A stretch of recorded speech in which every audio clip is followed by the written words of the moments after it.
আখেরাত কারো মামার বাড়ি না, আখেরাত কারো শ্বশুর বাড়ি না, আখেরাত মসজিদে টাকা 20,000 দান না, আখেরাত 2 কাঠা টাইলস দিয়ে দেওয়া না, আখেরাত 4টা ফ্যান দিয়ে দেওয়া। আখেরাত অনেক বড়। হিসাব শুধু ফ্যানের না, হিসাব হবে পুরা জিন্দেগির, রাতের, দিনের, একাকিত্বের, প্রকাশ্যে, সকালের, দুপুরের, প্রতি ঘন্টা, প্রতি মিনিট, প্রতি সেকেন্ড, প্রতি ক্ষণ, প্রতি মুহূর্ত আল্লাহ তাআলার কাছে হিসাব দিতে হবে। আপনি যদি বলেন এটা আমার বিশ্বাস না, তো ঠিক আছে, খালাস, আপনি না আছেন, অসুবিধা কি? আপনি ঠেঙ্গালগি দিয়ে আঁটেন, আপনি লুঙ্গি খুললে আঁটেন, আমার সমস্যা কি? আমি বিশ্বাস করি, আমি বিশ্বাস করি। এই পৃথিবীর মানুষের কথা যদি বিশ্বাস করি, আমার মালিকের কথা বিশ্বাস করব না কেন? পত্রিকার সংবাদের কথাই যদি বিশ্বাস করি, টেলিভিশনের খবর যদি বিশ্বাস হয়, সাধারণ মামুলি বিষয়, এত বড় কায়নাতের যিনি মালিক, তার কথা বিশ্বাস হবে না? এবং তার কথা অবিশ্বাসযোগ্য এমন তো কিছু পাইলাম না। তিনি যা যা বলছেন তার হাজারো বিষয় আমাদের চোখে হচ্ছে, এভাবেই হচ্ছে তিনি যেভাবে বলছেন, তো বাকিগুলো হবে না কেন? এই পৃথিবী একদিন শেষ হবে, এই কথাটা বহুবার বলছেন। ইজা সামাউন ফাতারাত, এই একবার। ইজা সামাউন শাক্কাত, আলাদা। লা উকসিমু বিয়াউমিল কিয়ামা ইজা ওয়াকাআতিল ওয়াকিআ, হ্যাঁ, হাল আতাকা হাদিসুল গাশিয়া আল কারিআতু মাল কারিআ ইদা জুলজিলাতিল আরদু জিলজালাহা। এইভাবে বারবার বলছে, বারবার আল হাক্কাতু মাল হাক্কা। এভাবে আল্লাহ তাআলা ইয়া আইয়ুহান নাসু তাকু রাব্বাকুম ইন্না জালজালাতাস সাআতি শাইউন আযীম। বারবার বলতে চাইছে একই কথা, ঘুরে ঘুরে ভিন্ন ভিন্ন শব্দে। ওই ছেলে, ভাই আপনার সাথে ছেলের উঠাই দেন, মোবাইল ধরে রাখছে, ওই অপদার্থ উঠাই দেন।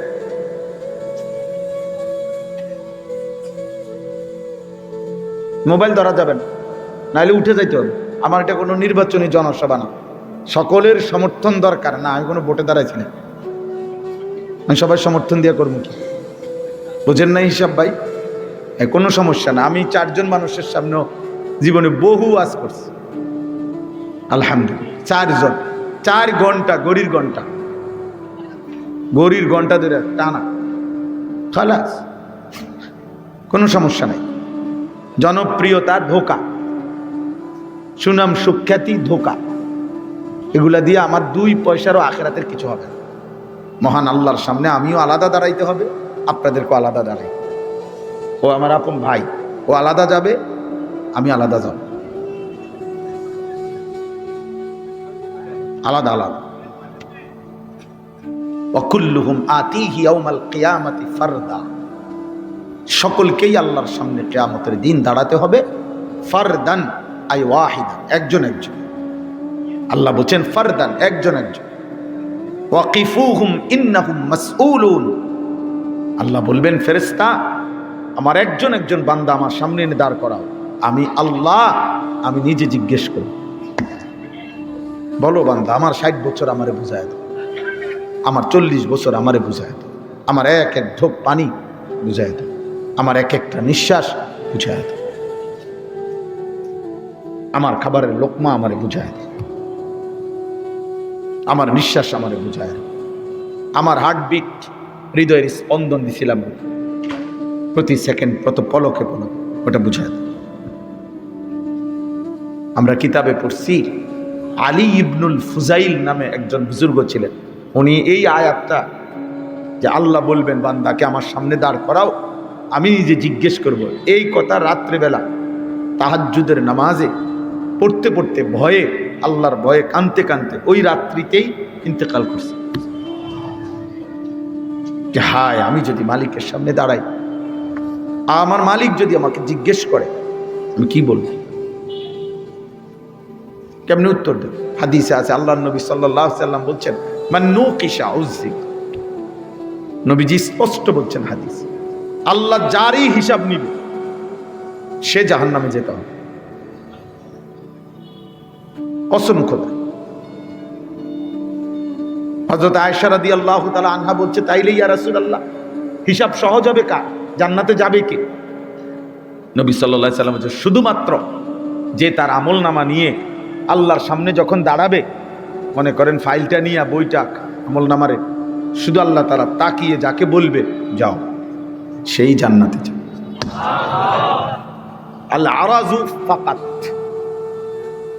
শুধু আল্লাহ তাআলার সামনে পেশ হবে আর আল্লাহ বলবো ওকে আগে বাড়ো, সেই শুধু জান্নাত। মান নুকিশা উযিব, যাকে আল্লাহ বলবে কাইফ, থামো, এক পৃষ্ঠা উল্টাও, তোমার আমলনামার একটা পৃষ্ঠা উল্টাও, বলো এটার হিসাব দাও, আল্লাহ নবী বলেন সে জাহান্নামে যেতে হবে। আখিরাত কারো মামার বাড়ি না, আখিরাত কারো শ্বশুর বাড়ি না, আখিরাত মসজিদে টাকা 20,000 দান না, আখিরাত 2 কাঠা টাইলস দিয়ে দেওয়া না, আখিরাত 4টা ফ্যান দিয়ে দেওয়া, আখিরাত অনেক বড়। হিসাব শুধু ফ্যানের না, হিসাব হবে পুরা জিন্দেগির, রাতের দিনের, একাকিত্বের, প্রকাশ্যে, সকালের দুপুরের, প্রতি ঘন্টা, প্রতি মিনিট, প্রতি সেকেন্ড, প্রতি ক্ষণ, প্রতি মুহূর্ত আল্লাহ তাআলার কাছে হিসাব দিতে হবে। আপনি যদি বলেন এটা আমার বিশ্বাস না, তো ঠিক আছে, খালাস, আপনি না আছেন, অসুবিধা কি? আপনি ঠেঙ্গালগি দিয়ে হাঁটেন, আপনি লুঙ্গি খুললে হাঁটেন, আমার সমস্যা কি? আমি বিশ্বাস করি, আমি বিশ্বাস করি। এই পৃথিবীর মানুষের কথা যদি বিশ্বাস করি, আমার মালিকের কথা বিশ্বাস করব না কেন? পত্রিকার সংবাদের কথাই যদি বিশ্বাস করি, টেলিভিশনের খবর যদি বিশ্বাস হয়, এই সাধারণ মামুলি বিষয়, এত বড় কায়নাতের যিনি মালিক তার কথা বিশ্বাস হবে না কেন? এবং তার কথা অবিশ্বাসযোগ্য এমন তো কিছু পাইলাম না। তিনি যা যা বলছেন তার হাজারো বিষয় আমাদের চোখে হচ্ছে, এভাবেই হচ্ছে, তিনি যেভাবে বলছেন, তো বাকিগুলো হবে না কেন? কোরআন শরীফে আছে মক্কার কুরাইশরা, কাফেররা কতক্ষণ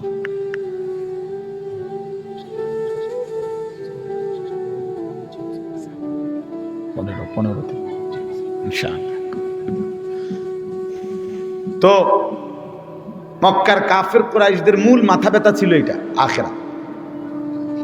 আখিরাত